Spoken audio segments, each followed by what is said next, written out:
Alors, mesdames, on va consacrer le cours pour l'élévation de l'âme de Aviva Bat Bella. D'accord. Alors, qu'est-ce qui s'est passé? Pourquoi l'homme il a fauté? En substance, c'est que l'homme il a dit servir Dieu avec le bon penchant qui est en moi et le mauvais penchant il est dehors. Voilà comme ça s'est passé avant. Le mauvais penchant il était dans la cour. Adam Arishon il était chez lui, il avait un bon penchant en lui. Comme ça, ils expliquent tout le monde, les kabbalistes, les rabbins. On a maintenant les secrets. Et Adam Arishon a dit, ça ne s'appelle pas servir Dieu pour lui. Ça s'appelle pas servir Dieu. Je vais faire entrer le mal en moi. Je vais le dominer. Je vais servir Dieu. Là, il va voir que je fais un effort. Hein? Il y a beaucoup d'exemples dans la vie. Les exemples ne manquent pas. Ta femme te dit, je t'en prie, achète-moi une rose. Si tu aimes ta femme, tu achètes une rose. Tu achètes un bouquet de roses. Il y a plein d'exemples. Ton mari te dit, j'ai faim, fais-moi une omelette. Tu fais une omelette, il a faim. Tu lui sors un bon steak, vas-y, frites, steak, frites. Il y a beaucoup d'exemples dans la vie. Pour montrer qu'on aime quelqu'un, on fait plus que ce qu'il nous a demandé. Comme ça, il a cru, Adam Arishon, que c'était bien. Il s'est trompé.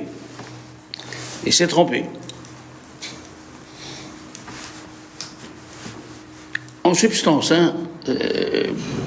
il a allongé. Qu'est-ce qui lui est passé dans la tête à sa femme.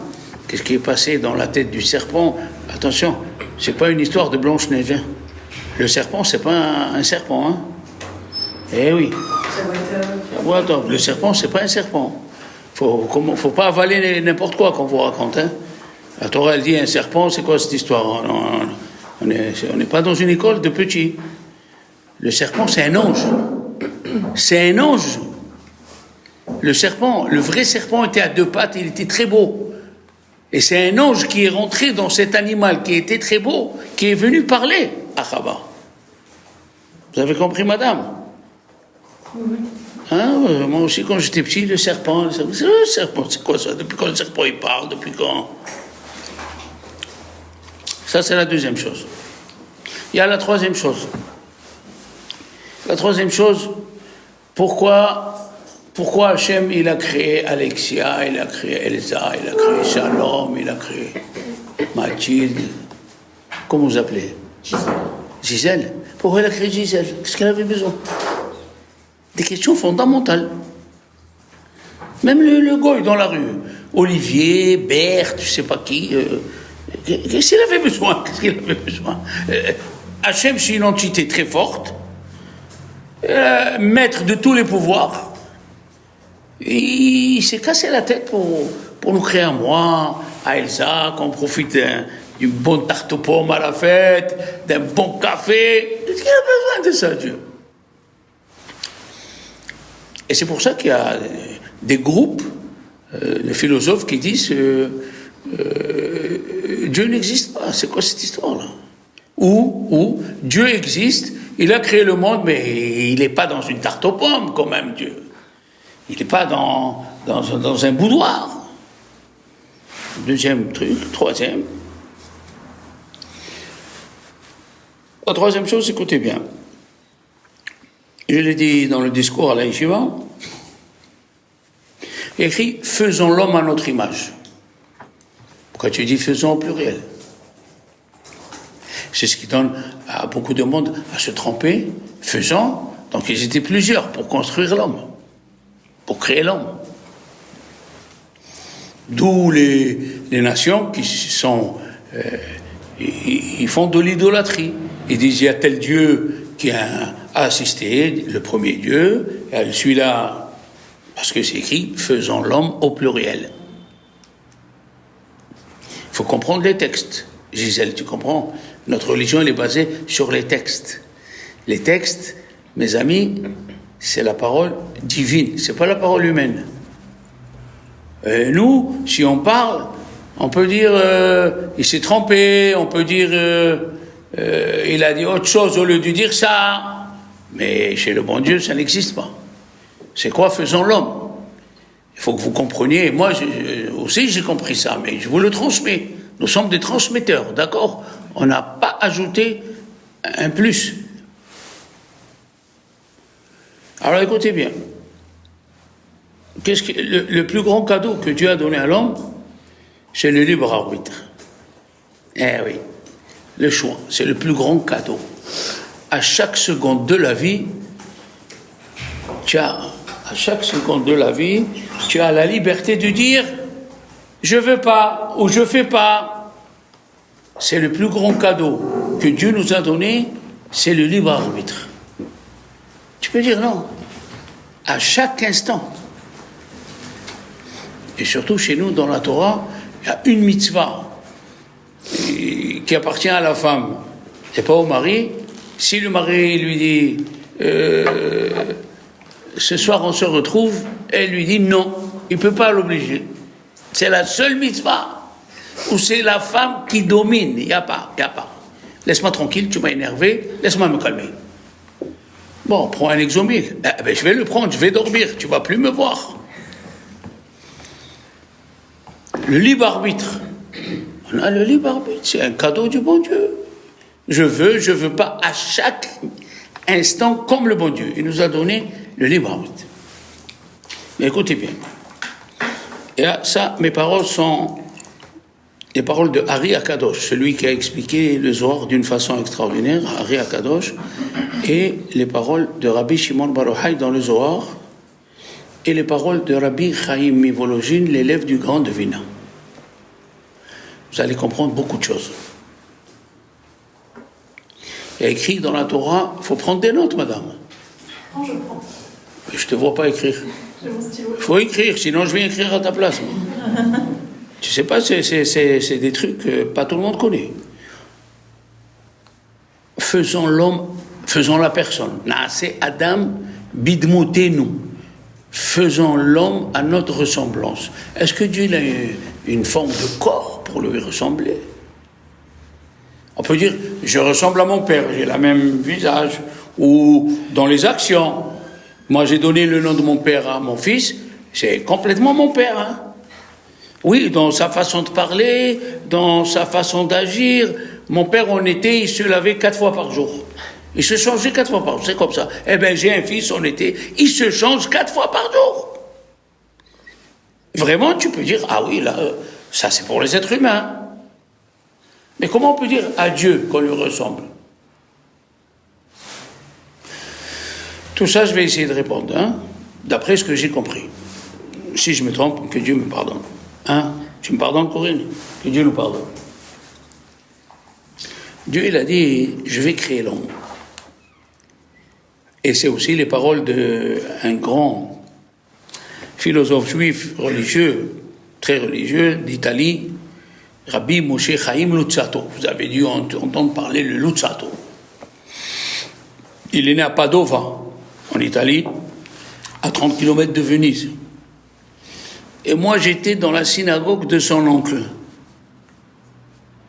La synagogue de son oncle à Venise, qui a été construite en 1750. Alors j'étais assis dans le banc pour prier. On n'était pas beaucoup. Venise la semaine. Hein? Et le shamash, il vient me dire, Arav, tu sais où tu es assis? J'ai dit, oui, sur un banc. Il me dit, mais non, c'est un banc qui a 600 ans. C'est la synagogue de Rabbi Yitzhak Luzzatto, l'oncle de Rabbi... Bah, très bien. Il y a une chose que tout le monde accepte ici-bas, que le Zohar appelle, rappelez-vous le nom, Nahama de Kisufa. Nahama de Kisufa. Nahama, vous pouvez l'écrire en français. Nahama de Kisufa. C'est quoi Nahama de Kisufa? Le pain de la honte. C'est quoi le pain de la honte? C'est le pain de la honte, le pain de la honte, c'est tu mérites quelque chose sans le mériter. Tu mérites quelque chose sans avoir fait d'effort. Je suis enrhumée, je suis désolée, je préfère rester loin de vous. Excusez-moi. C'est qu'on te donne quelque chose sans que tu le mérites. Et ça, même vous ne l'acceptez pas. Ni moi. L'homme, il est fait que s'il travaille et il a une bonne note, il mérite sa note. Et si le prof lui dit, tu sais, regarde, tu t'es trompé partout. Tu as un 0, mais je te mets 20. Comment il se sent, ce monsieur? Ou cette personne? Eh non, hein, voilà, vous dites vous-même, eh non. C'est pour ça qu'on ne vous convertit pas de suite. Et oui, normalement, tu viens de convertir. Ah ouais, allez, descends au mikvé, Shema Israël, tu es converti. Eh non. La conversion, ça se mérite. Nos ancêtres sont morts parce qu'ils avaient le nom juif. Parce qu'ils s'appelaient juifs, ils sont morts. Ils n'ont rien fait. Toi, tu veux rentrer être général sans rien faire. Tu rentres dans l'armée, oui, je veux les galons de général. Ah oui, on te les donne. On te donne quoi? Alors, Rabbi Moshe Chaim Luzzatto, il dit, on ne peut pas avoir le monde futur automatique parce que ça s'appelle Nahama de Kisufa, le pain de la honte. J'explique. Nous tous ici, ceux qui vont devenir juifs, leur âme est en suspension. Ceux qui sont juifs, comme Corinne et moi, on était tous à côté de Dieu. On était tous à côté de Dieu. On profitait de sa majesté divine et de la splendeur de sa présence, sans le voir. D'accord? C'est comme si tu es devant un grand lampadaire. Tu ne sais pas dedans ce qui éclaire. Est-ce que c'est une lampe? Est-ce que c'est du gaz? Est-ce que c'est des... Mais tu es là. À un certain moment, nous, les âmes, on a dit à Dieu, ce que tu nous donnes, c'est très gentil. Mais qu'est-ce qu'on a fait pour le mériter? Hein? Qu'est-ce qu'on a fait? On est là, tu nous donnes. Ah, il a dit Dieu, vous avez raison. Donc je vais créer un homme et une femme. Rappelle-moi ton nom. Elisa, oui, Elisa. Donc Elisa, je vais créer Elisa, je vais créer Mathilde, je vais créer Elsa, je vais créer Rav Shalom. Mais à une condition. J'ai un cahier d'exercice de 70 ans et chaque jour il y aura des exercices. Comme si tu vas passer à être docteur, à être pédiatre, à être cardiologue. Tu peux pas. La première année, j'ai gagné la première année, je peux être cardiologue. Arrête. Pour être cardiologue, c'est 7 ans après que tu es médecin. C'est pas n'importe. Les choses les plus sérieuses, parmi les choses les plus sérieuses, comme pilote, il y a les docteurs. Tu peux pas improviser. Et tous les jours, il y a un carnet. Il y a écrit dans le carnet, quand tu te lèves le matin, tu dois te dire, il faut que je m'attende à toutes les épreuves. Si tu ne mets pas ça dans ta tête, si tu ne le programmes pas, tu vas être surpris et tu vas te demander encore les questions. Mais qu'est-ce que j'ai fait? Pourquoi Dieu me donne ça? Tu ne comprends pas que... Il dit Rabbi Moshe Chaim Luzzatto, on est là pour les épreuves. Et les épreuves, ils sont une derrière l'autre. Tu as faim, ta copine elle te propose un bon sandwich au jambon, il t'appelle. Et tu as dit non. Ah, tu dis grâce à Dieu, j'ai résisté. Tu as fini, il y a une autre. Elle vient avec un petit pain au chocolat. Tu ne vois pas le jambon, il est dans la farine. C'est comme ça. C'est une épreuve derrière l'autre. Quand tu rentres à la maison, tu es en voiture. Tu dis à Hachem, donne-moi les forces. Si tu as encore des épreuves à me donner, donne-moi les forces de les supporter. Et où c'est écrit tout ça? Le matin, dans les Berachot Hashahar. C'est écrit Ve'al tivi'enu l'idée Nisayon. Al tivi'enu l'idée. Hachem, protège-moi, ne m'amène pas à des épreuves. Tous les matins, on prie Dieu. Les épreuves, il dit Rabbi Moshe Chaim Luzzatto, ils sont innombrables. Elisa, innombrables. Il faut que tu t'attendes à tout. Je parle à moi-même et à vous-même. C'est le prix à payer. C'est le prix. Tu sors dehors, j'ai fait le cours, attends-toi, quelqu'un va passer, va te dire sale juif. C'est comme ça, ne cherche pas à comprendre. Ça fait passer des exercices. Et tu vas être avec des copines, tu es gentil, je te paye un café. Hein? Dans les discussions, la religion juive, elle est bien, il y a une, elle va te dire, la religion juive, fait 0. Allez. C'est Dieu qui teste comment tu l'aimes. Donc, Dieu nous a créés, il a créé le Olam Haba, le monde futur, il a créé, pour pas qu'on ait Nahama de Kisoufa, le pain de la honte, il nous a mis ici avec des épreuves. Et une épreuve derrière l'autre. D'accord? Mais, Julia, quand Dieu il a créé le monde, il a créé la personne, il a créé Julia, il a dit au pluriel. Non, c'est Adam. Et pourquoi tu dis au pluriel? Ah, écoutez bien. Il a dit Dieu à la création. Vous savez, je vais créer une personne qui commande les anges. Corinne, tu commandes les anges. Je vais créer une personne qui commande, qui vous commande à vous. Ah ouais? Et chacun de vous va donner une partie. Chacun de ces anges. Pourquoi? Parce que les anges, ils n'ont pas de libre arbitre. Et on vient de dire, comment monter de degré? C'est avec les épreuves. Tu n'as pas de libre arbitre. Alors Dieu, il a créé 4 mondes. Je le répète, il faut les apprendre. Il y a le monde de l'émanation. Hein? Ça s'appelle en hébreu Atzilut. Le monde de l'émanation. Atzilut. Il y a le monde Beria, de la création. Atzilut, Beria, Yetzira, le monde de la formation.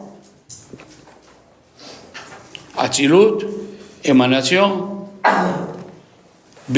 Atzilut, Beria, création. Yud, Yetzira, formation. Yetzira, Beria, création. Ça veut dire, les enfants, avant que quelque chose n'apparaît dans ce monde, il faut qu'il passe tous ces mondes-là. D'accord? Atzilut, Beria, Yetzira, Asiya, et alors il passe dans ce monde. Hein? Atzila. Atzila, c'est le monde de quoi? Le monde de l'émanation. C'est pas Atzilut. C'est Atzilut. Atzilut, Beria, Yetzira, Atzilut, Beria, Yetzira, Asiya. Asiya, c'est le monde de l'action. Alors, ces anges, les amis, ces anges, ils n'ont pas de libre arbitre. Comment ils vont passer d'un monde à un autre monde? Ils ont donné une partie, chacun il a donné une partie à Gisèle. Chacun il a donné une partie à Elisa, à Elsa, à Mathilde, à Shalom. Tous ces mondes-là qui sont pleins d'anges, ils nous ont donné une partie. Et c'est ça, Naaseh Adam. Faisons au pluriel. Juste pour expliquer cela. Et alors, quand tu fais une mitzvah, il dit Rabbi Chaim Volozhin, tu crées des mondes. C'est quoi tu crées des mondes? Tu fais monter les anges de degré. Quand tu fais une beracha, tu fais monter les anges de degré. Et grâce à toi, quand le vendredi soir, les 2 anges y viennent, ils voient la table, la belle nappe, les belles assiettes, les fleurs, l'allumage des bougies. Et quand le mari rentre, il fait le kidouche, ces 2 anges, ils prennent la table, et ils prennent le mari, ils prennent la femme, ils le font monter chez Dieu. Ils disent, voilà tes enfants ce qu'ils font, le Shabbat. Oui. On monte de degré. Donc, tous les anges nous ont donné. Il n'y a pas que les anges. Excuse-moi, comment tu t'appelles? Alexia. Alicia. Ah, et toi? Alexandra. Ah, ça, non, mais ça va. Alicia, hein, il n'y a pas que les anges qui nous ont donné. Écoutez bien. Il dit le Zohar, même l'ange qui commande les lions. Toute chose que Dieu a créée, il lui a mis un ange. Oui, il faut faire très attention à ce que je dis. Vous voyez une pelouse, vous avez vu une pelouse. Chaque herbe, il a un ange qui lui dit pousse. Chaque herbe, il a un ange qui lui dit pousse. L'ange qui commande le lion, l'ange qui commande le tigre, l'ange qui... Et c'est pour ça, vous voyez une personne quand il s'énerve, on dirait un lion. Oui. Vous voyez, une personne, il est gentil, qu'est-ce qu'on dit? On dirait un mouton. Pourquoi donc tu sors ce mot, on dirait un mouton? Le mouton, l'ange du mouton, il lui a donné. Donc quand Dieu a dit, faisons au pluriel, c'est toute la création qui est en nous. L'ange Gabriel, l'ange Michael, l'ange... Tout est en nous. Tout. Et notre but, c'est de lutter contre les épreuves et de nous surmonter tous les jours, de monter. Non, je n'ai pas fini. Il y a écrit faisons l'homme, faisons au pluriel. J'ai expliqué le faisant. Pourquoi il est au pluriel? Pourquoi il est au pluriel? Parce que tout le monde a mis la main à la pâte. C'est comme si tu veux faire du pain et tu as tes enfants autour, tu dis toi mets la farine, toi mets l'huile, toi mets la levure, toi mets les graines de sésame, toi les graines de nigel. Chacun a participé à cette pâte. Maintenant, il nous manque une chose.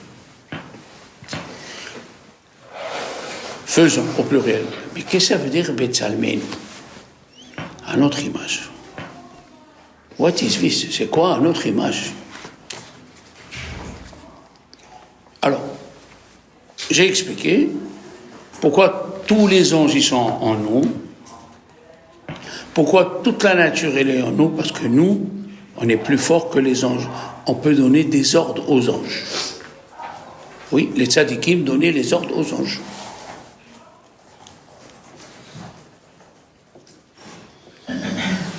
Ça, c'est faisons au pluriel. Et qu'est-ce que ça veut dire à notre image? Alors là, Rabbi Chaim Volozhin, il donne une explication fantasmagorique. Très jolie. Vous savez qu'à chaque fois qu'on fait une bénédiction, Corinne, quand on dit Baruch Ata Hashem, ça veut dire quoi? Source de bénédiction, tu es Hashem. Hashem, c'est Yudke Vavke. Et quand on dit le nom de Yudke Vavke, on doit penser il était, il est là et il sera. Jusqu'ici. Et quand on dit Baruch Ata Hashem, Elokeinu, le mot Elokim veut dire il est maître de toutes les forces. Elokim, c'est le nom de Dieu qui signifie la rigueur. Parce que Dieu, il se manifeste, et vous allez comprendre ça, en plusieurs façons. Une fois, on sent c'est de la colère, une fois on sent c'est de la gentillesse, et bien comme à chaque façon que Dieu il se conduit, il a un nom. D'accord? Alors écoutez bien. Nous, on ressemble à Dieu, c'est ça, faisons à notre image. Qu'est-ce que c'est à notre image? L'homme, il commande les forces célestes. Comme moi, Dieu, je commande les forces célestes et terrestres, l'homme, dans sa piété, il commande les forces célestes et les forces terrestres. Est-ce que vous avez compris ça? Elisa, tu m'as compris? Ça veut dire un homme pieux, il commande les anges. Et il commande les gens de la terre. Parce qu'il émane de lui. Il émane de lui une sainteté qui est comparable à celle de Dieu.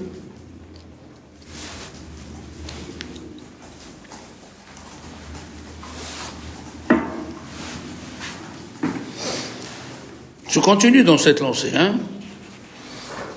C'est écrit, Mathilde, tu es avec moi? Que Dieu, il a voulu créer le monde par la rigueur. La rigueur, c'est Elohim. Bereshit bara Elohim et Hashamayim. Dieu, au début, il a créé le monde. Il a voulu le créer avec Elohim. Et il a vu que les gens ne résistaient pas à la rigueur.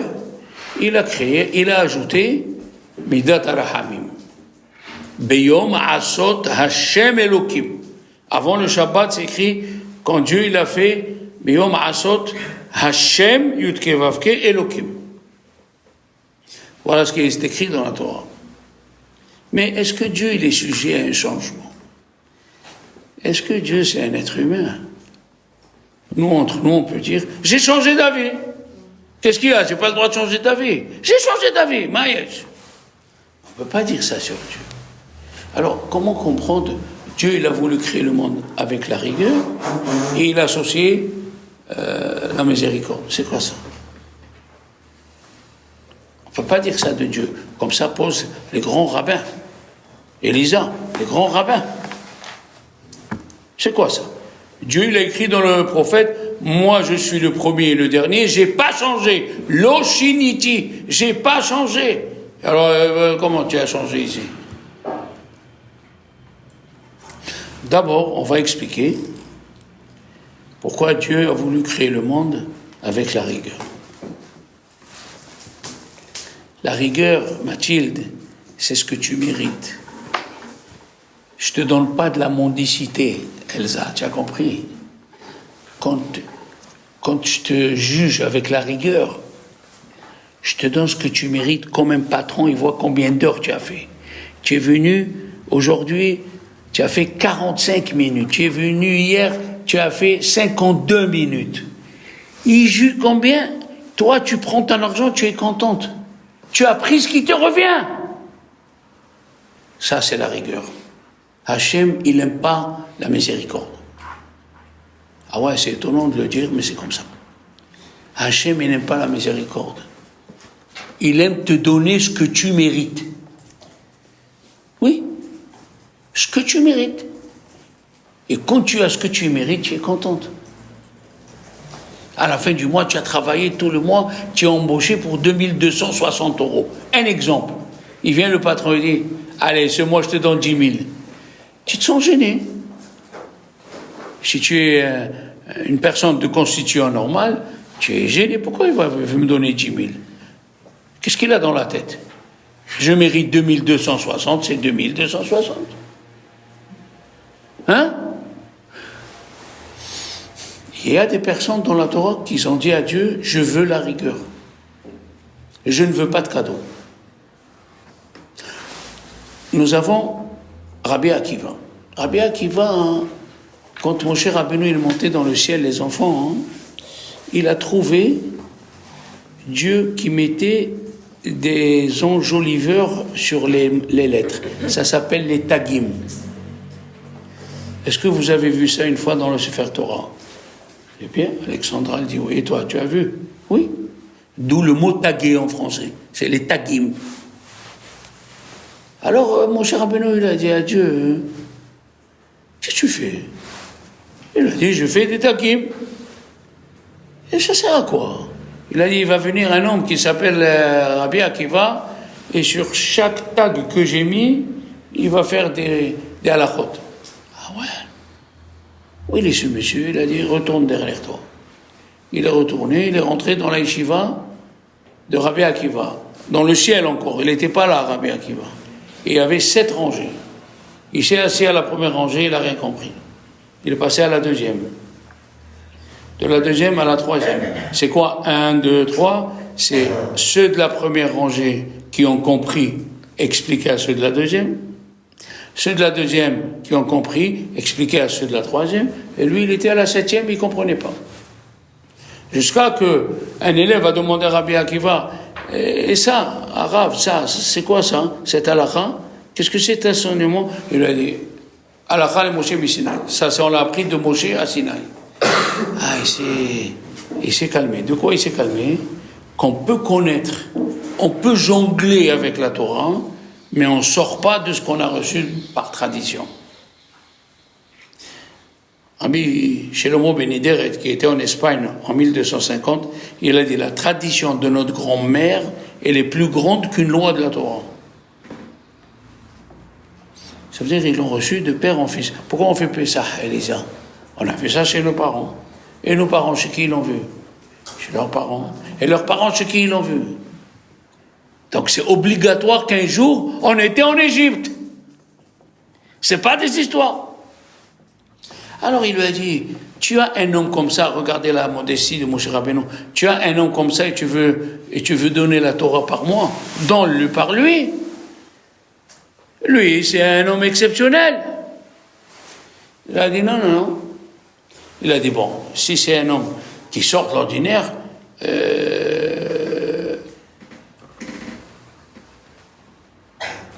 il lui a dit, si c'est un homme qui sort de l'ordinaire, montre-moi comment il est mort et quelle est sa récompense. Comment il est mort? La Gemara nous dit, dans la Gemara de Berachot, la page 64, que les Romains ont pesé son corps par morceaux de viande dans la boucherie. Vous écoutez ce que j'ai dit? Ils ont dépecé le corps de Rabbi Akiva en morceaux de viande, ils l'ont pesé dans la boucherie et ils l'ont vendu. Moshe, il a dit, c'est ça la Torah et c'est ça la récompense. Zotora, Vezoschara. Il a dit, tais-toi, c'est comme ça que j'ai voulu créer le monde. Qu'est-ce que ça veut dire? J'ai voulu créer le monde avec la rigueur et Rabbi Akiva, toute sa vie, a demandé la rigueur, il ne voulait pas de cadeau de ma part. Il ne voulait pas de cadeau de ma part.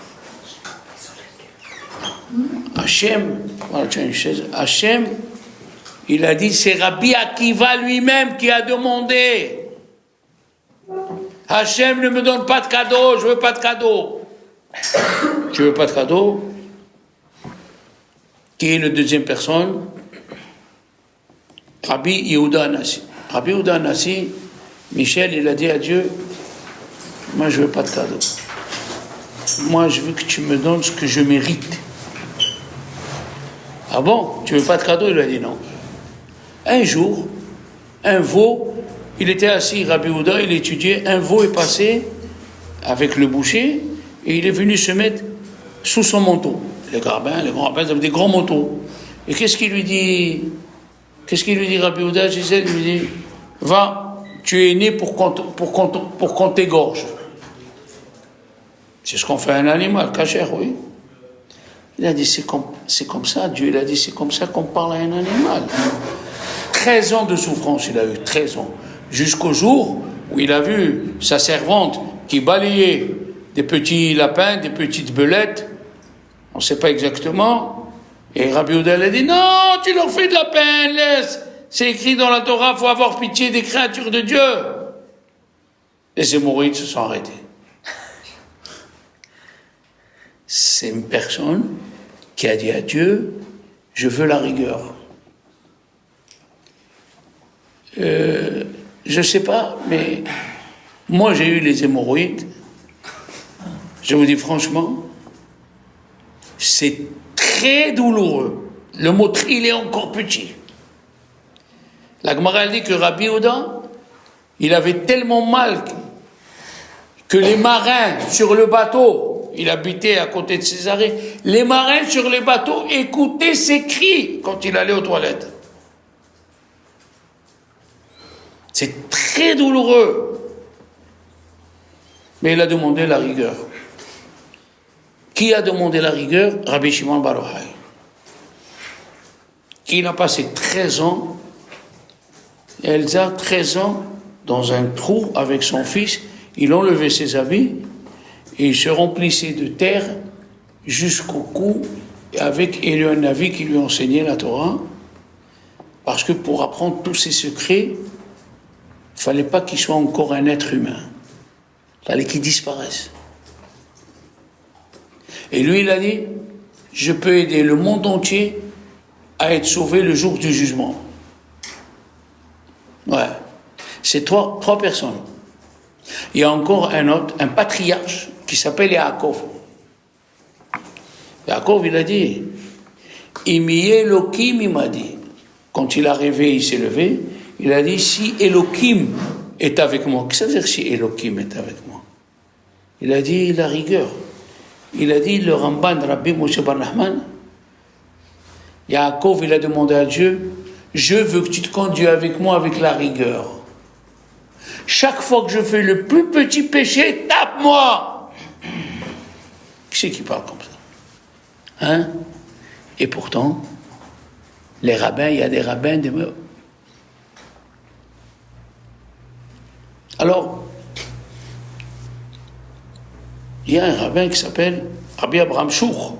Il était en 1770. Il a écrit qu'en vérité, Dieu, il a créé les deux en même temps, Elisa. La rigueur et la miséricorde. Il a écrit la rigueur pour les tzadikim, comme Michel. Les tzadikim ne font pas de mal. Ça, c'est les tzadikim. Il a créé la miséricorde pour ceux qui ne sont pas encore arrivés. Il faut avoir pitié d'eux. Pour ceux qui ne sont pas encore arrivés, on leur donne le temps. C'est comme quelqu'un qui a passé un examen et n'a pas réussi. On dit, tu peux te rattraper l'année prochaine. D'accord? Mais Dieu, Akadosh Baruch Hu, c'est pas un être humain. Il peut te donner à rattraper plusieurs fois. Plusieurs fois, tu peux te rattraper avec Dieu. Ça, c'est la première explication qui est bien sûr vraie. Mais une deuxième explication. Vous savez que nous avons Abraham. Abraham, c'est la bonté. Hesed l'Abraham. Chaque fois que tu fais de la bonté, tu ressembles à Abraham. Avinu.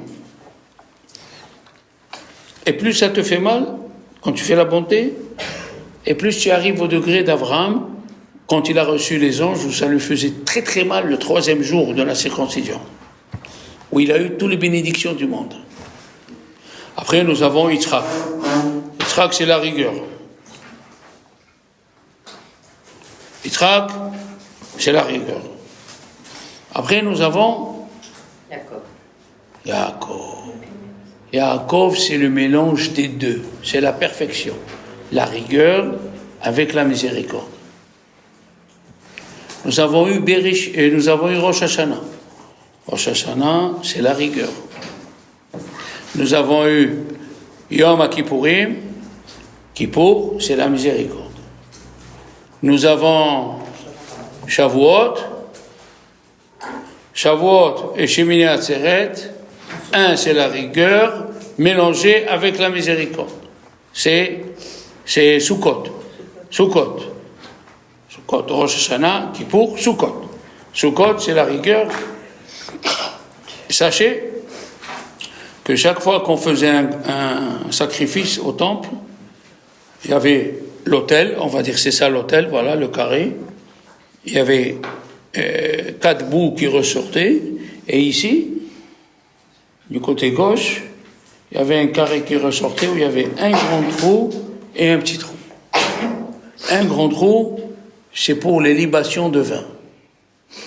Un petit trou, c'est pour les libations d'eau qu'on faisait à Sukkot. L'eau, c'est la miséricorde. Le vin, c'est la rigueur. C'est pour ça qu'on fait la bénédiction sur le vin le soir de Shabbat. Et on met un peu d'eau pour dire le Shabbat, il n'a pas de rigueur. Il n'y a que la miséricorde. Alors, sachez une chose.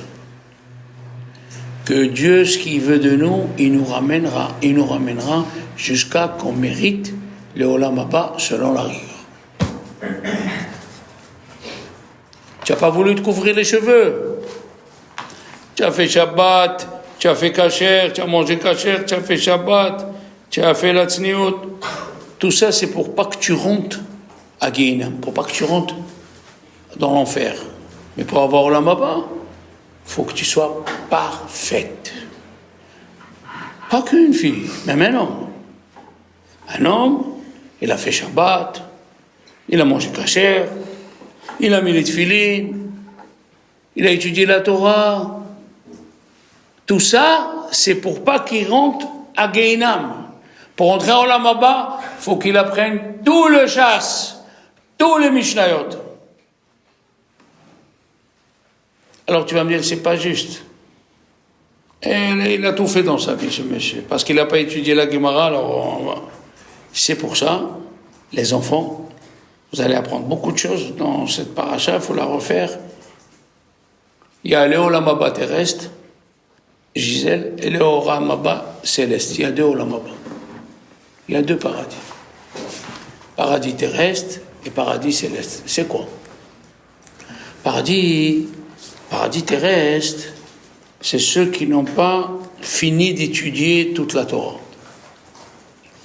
Alors, on leur apprend. Et quand ils ont fini, on les fait passer au paradis céleste. Nous disons, dans le Pirkei Avot, Atzara Nisyonot, il y a 10 épreuves chez Nitnasa, on dit Atzara Dorot. Il y a eu 10 générations, Minoach ad Avram. Il y a eu 10 générations de Noach jusqu'à Avram. On a dit le mot Avram comme ça. Après on dit Asara Nisyonot Nitnasa Avraham Avinu. 10 épreuves il a eu Avraham Avinu. Pourquoi ici tu dis Avinu? Demande la question à Rabbi Chaim Evolgin. Pourquoi tu dis Avinu? Avinu on le dit parce qu'il a passé les 10 épreuves. Quand tu passes une épreuve parce que tu es juive, ma belle-mère, elle était là pendant la guerre. Et la maîtresse, elle leur a dit, bon, amenez 5 francs, on va aller visiter le zoo. Et quand ma belle-mère voulait monter dans le... Ma belle-mère, qui s'appelait Claire Zimboul, la fille de Zimboul, elle voulait monter dans le bus et elle a dit à la maîtresse devant tout le monde, tu peux pas monter, tu es juive. Ouais. Et elle a avalé ça, elle se rappelle jusqu'à aujourd'hui. Il n'y a pas un jour où elle ne parle pas de ça. Pas que ça. Une fois, elle marchait dans la rue, dans sa rue. Et une jeune fille est passée, elle lui a dit, sale juive. Comment? Oui. Avoir tout ça et rester juif, c'est pas évident. Avraham Avinu, on lui a enlevé ses biens. Imaginez, je vous dis d'imaginer, le jour de la conversion, on vous dit, il faut nous donner tout votre compte en banque et la maison.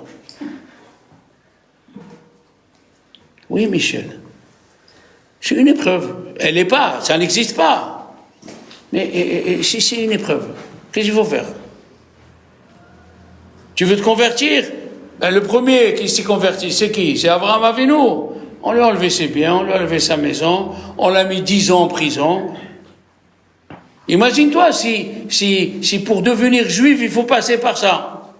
Il faut qu'on te mette en prison 10 ans, on t'enlève ton compte en banque, tu t'es tué, tu étais avec la CGT, les FO, tu étais tout ça, on t'enlève tout ça, on te met en prison. Et tous les jours, on vient, on te dit, alors, où il est ton Dieu, hein? Comme ça, il disait les Goïm Avram. Alors, où il est le Dieu? Tu nous as dit que tu adores un Dieu qui crée le monde, le ciel, la terre, qui crée... Alors, où il est? On disait à Sarah, à sa femme, alors, c'est Nimrod, le vrai Dieu, Nimrod, le Dieu du feu. C'est quoi le feu? L'énergie qui fait tourner le monde.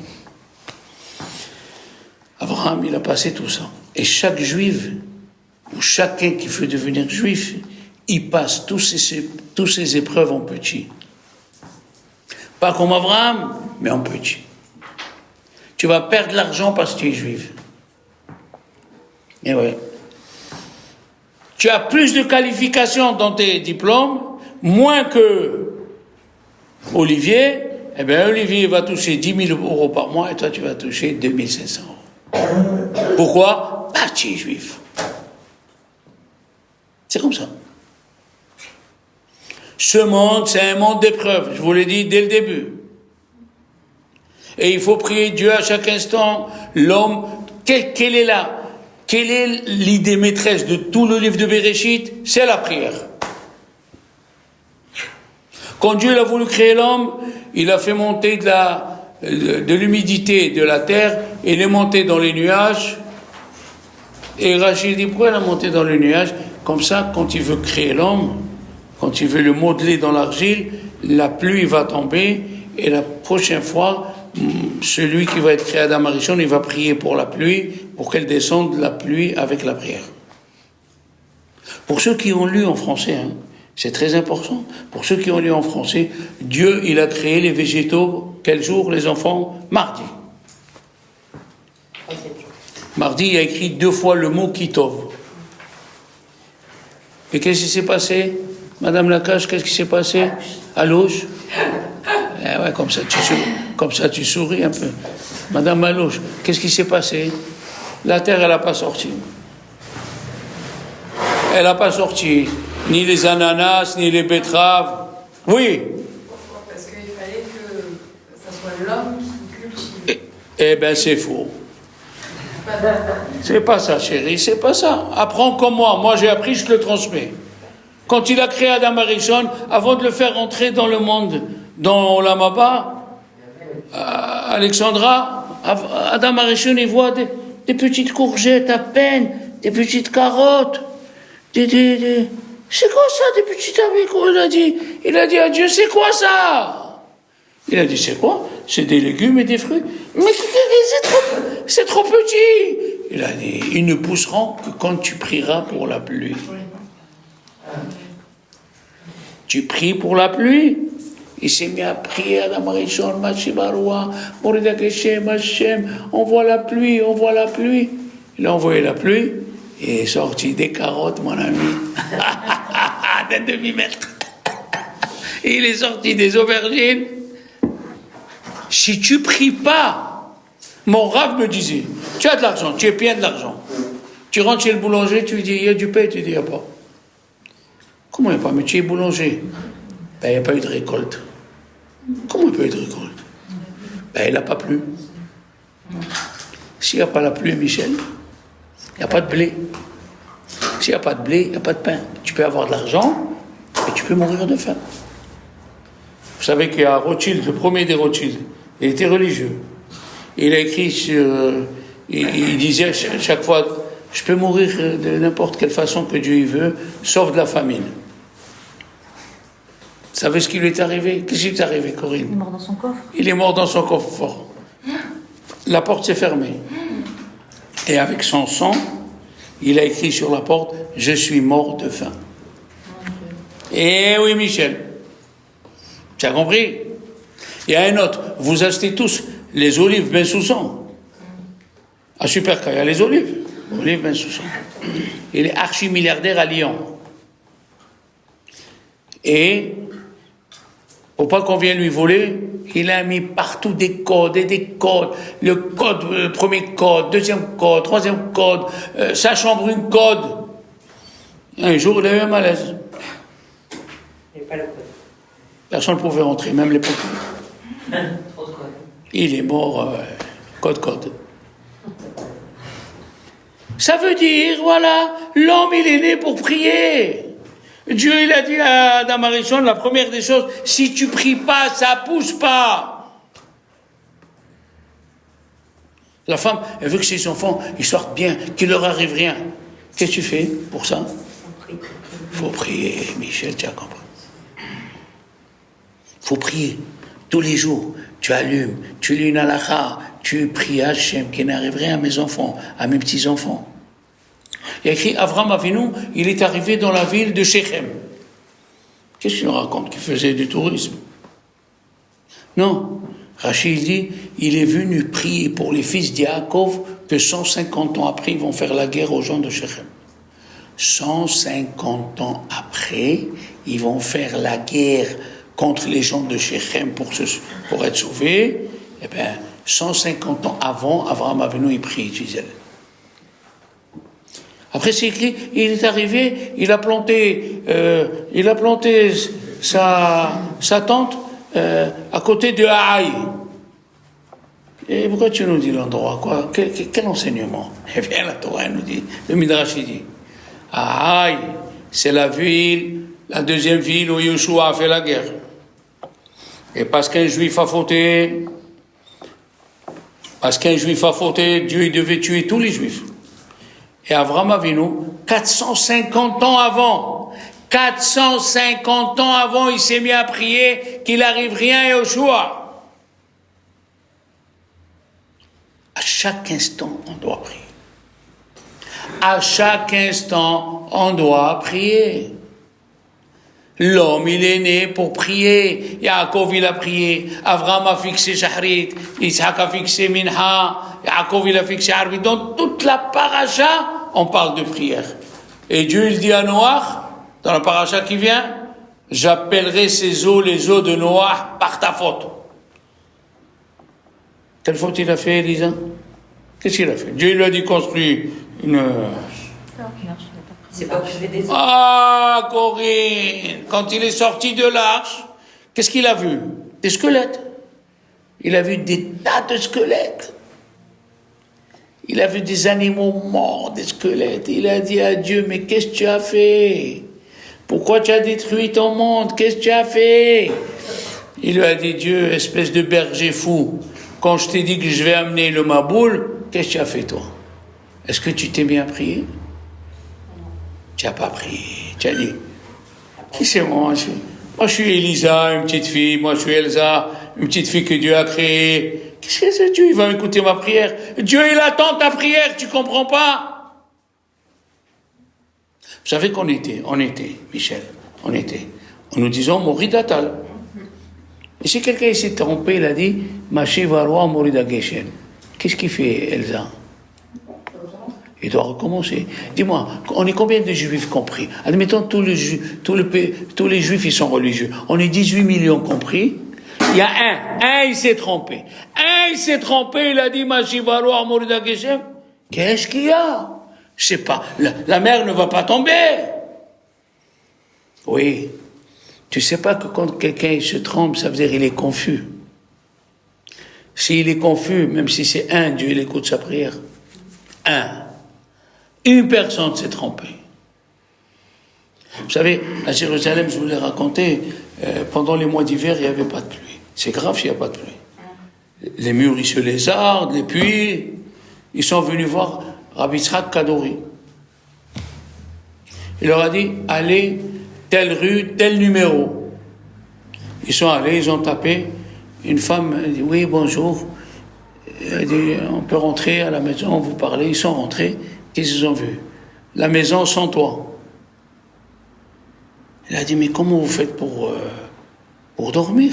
Il a dit, je me lève de bonne heure le matin et je commence à prier, Hachem, n'envoie pas la pluie. Si tu envoies la pluie, n'envoie pas la pluie, on va se mouiller, on va tomber malade. Quoi? Ensuite, ils ont amené les menuisiers, ils leur acheté les lits, leur acheté les trucs. En un jour, le soir, il y a eu la pluie. Une personne. Yes. Une personne qui prie. Hachem, fais de sorte que je rate pas le bus, je vais être en retard, j'ai fait ma prière. Tu sais pas ce que Dieu va faire. Il va mettre en panne le tramway, il va mettre en panne le métro, il va mettre un qui s'accroche avec l'autre pour que le bus y passe, il arrive à l'heure où tu as voulu et tu montes dans le bus. La force, une personne. Vous savez que dans les otages, la première jeune fille qui a été délivrée, qu'est-ce qu'elle a fait la veille, la maman? Elle n'a pas demandé un rabbin. Chaque juif, il est rattaché à Dieu. Ni grand rabbin, ni petit rabbin. Elle a rassemblé sa famille. Elle a fait Afrashat Chala. Le lendemain, sa fille, c'est la première qui a été libérée. Bon, il y a encore pour 1 heure, mais je vais vous chauffer, là. Alors, je vous souhaite une bonne semaine, quand même, hein.